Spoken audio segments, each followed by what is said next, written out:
يا هلا ببرد الشتاء. يلا خش على برد الشتاء يا معلم. المهم وقفنا امبارح فين؟ لما رجعت انا وقريبي من بره وقال لي هتشتغل معايا في الجرايد.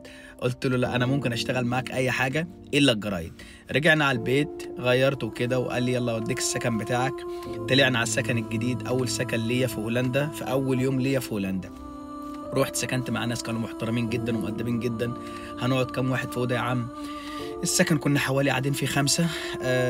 الأوضة اللي أنا كنت أقعد مع ناس فيها كان فيها 2 وبقيت أنا التالت. كان ساعتها الإيجارات مش غالية قوي، تقريبا أنا فاكر أول سكن سكنت في هولندا كنت بدفع فيه 180 يورو إيجار في الشهر. حتى بقول لقريبي ده السكن قديم قوي ومكسر قوي ومش عارف إيه وفيه فران. قال لي مشي حالك علشان هو ده اللي موجود. قلت له خلاص تمام ماشي. قال له وأنت مش هتلاقي أصلا سكن أرخص من كده، فاحمد ربنا وتوكل على الله. فالمهم قبلت بالسكن وقعدت في السكن. يلا نتوكل على الله بقى وننزل ندور على شغل. الف كل يوم على شغل، ما فيش شغل. بقيت انزل سنتر امستردام الف كل المحلات واخلي رقم تليفوني واسيب رقم الدواء واسيب رقم الدواء واتصل بقى على الناس اللي هم المعارف اللي هم هنا من زمان، اللي المفروض يعني انا كنت متوقع اول لما اوصل هيساعدوني. قريب عمل اللي عليه بصراحه، ربنا ما قسمليش ان هو يلاقي لي شغل في الوقت ده، بس المفروض كانت في ناس هنا في هولندا من زمان.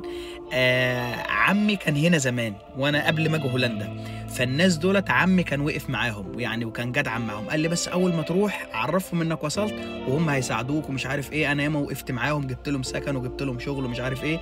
الناس دي مش هتتخلى عنك. طيب قابلت الناس دي، اتصلت عليها استنى بقى الناس دي تساعدني في حاجه، ولا حياه لمن تنادي. كل اسبوعين 3 كده اتصل عليه اقول له ما فيش شغل ما فيش حاجه، اقول له لا والله ما فيش، وانت انزل دور كده. كنا في عز الشتاء، انا كنت جاي هنا تقريبا في اخر شهر 11، فالشغل في هولندا في الشتاء يعني حاجه صعب تلاقي، هتلاقي بس صعب، او ممكن يكون ساعتها ربنا ما كانش قاسم لي. فالمهم عدى اول شهر، عدى تاني شهر ما فيش شغل.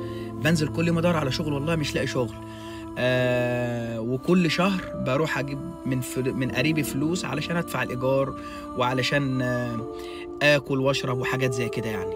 اقسم بالله العظيم انا فاكر ايام جت عليا، الايام دي عمري ما هنساها. كنت بجيب من قريبي فلوس بس برضه الواحد نفسه عزيزه، يعني هو كان بيديني فلوس مثلا ويقول لي مثلا خد ادفع الايجار وجيب الاكل والشرب وكده. ففي ايام كانت الفلوس بتخلص من معايا لان انا مش لاقي شغل، ومش مثلا انا مش بخرج اتفسح ولا حاجه، ده انا بخرج الف في امستردام بالعجله يعني، حتى مش بدفع مواصلات.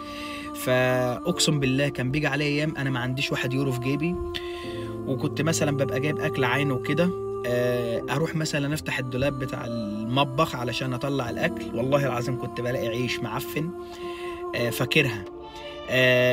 كنت بغسل العيش المعفن بميه واحط مثلا عليه ملح او سكر كده وبتاع، ولو فاضل جبنه او في حاجه في التلاجة احاول اكل وامشي حالي علشان ما اقولش لقريبي هات فلوس، او يعني الواحد كانت نفسه يعني انت صعبان عليك نفسك تقول لحد هات فلوس حتى لو قريبك، وهو هيقول لي انت معاك فلوس اقول له معايا فلوس. الشباب اللي قاعدين معايا في السكن، هولندا نظامها مختلف عن دول اوروبا التانية، كل واحد بيطبخ لنفسه ومع نفسه، فكل واحد بياكل لوحده. فكانوا مثلا هم بالليل يرجعوا من شغلهم يسووا اكل بتاع، تعالى كل معانا مش عارف. اقول لهم لا والله يا جدعان انا لسه اصلا انا طول النهار كنت قاعد في السكن ما بشتغلش وكده، وسويت اكل وكلت الحمد لله. واقسم بالله العظيم واكل عيش معفن بميه وملح وما قلتش لحد وما اشتكيتش. وكان فاكر ابويا كان يكلمني مثلا او امي من مصر عامل ايه تمام الحمد لله، اقول لهم زي الفل والله الحمد لله رب العالمين. ايه يا ابني عامل ايه كله تمام، اقول لهم الحمد لله. اكلت شربت، اقول لهم والله لسه واكل لحمه ولسه واكل رز ولسه واكل مش عارف ايه، وربنا وحده يشهد على الواحد. الواحد واكل ايه. وعمري مثلا ما اشتكيت وقلت ده انا تعبان انا ما عنديش اكل انا ما عنديش اشرب، وعمري ما كنت بحب اشيل لحد همي ولا باين لحد ضعفي. يعني كنت دايما اقول له يا رب يعني الشكا لغير الله مذله، انا مش هشتكي العبد علشان العبد زي يعني هيمصمص على شفايفه وفي الاخر هيقول لي مثلا يعني هيعمل لي ايه. فيا رب انا بشتكي لك انت وانا صابر اهوت على اللي انا فيه ومش بشتكي وبقول الحمد لله. انا واثق فيك وعارف انك هتعوضني خير. المهم جات لي اول شغلانه في هولندا. خلاص نكمل بقى بكره ان شاء الله علشان ايه مش هقدر اسجل اكتر من كده، الفيديو تقريبا داخل على 5 دقايق. اشوفكم ان شاء الله بكره ونكمل بيت الحدوته.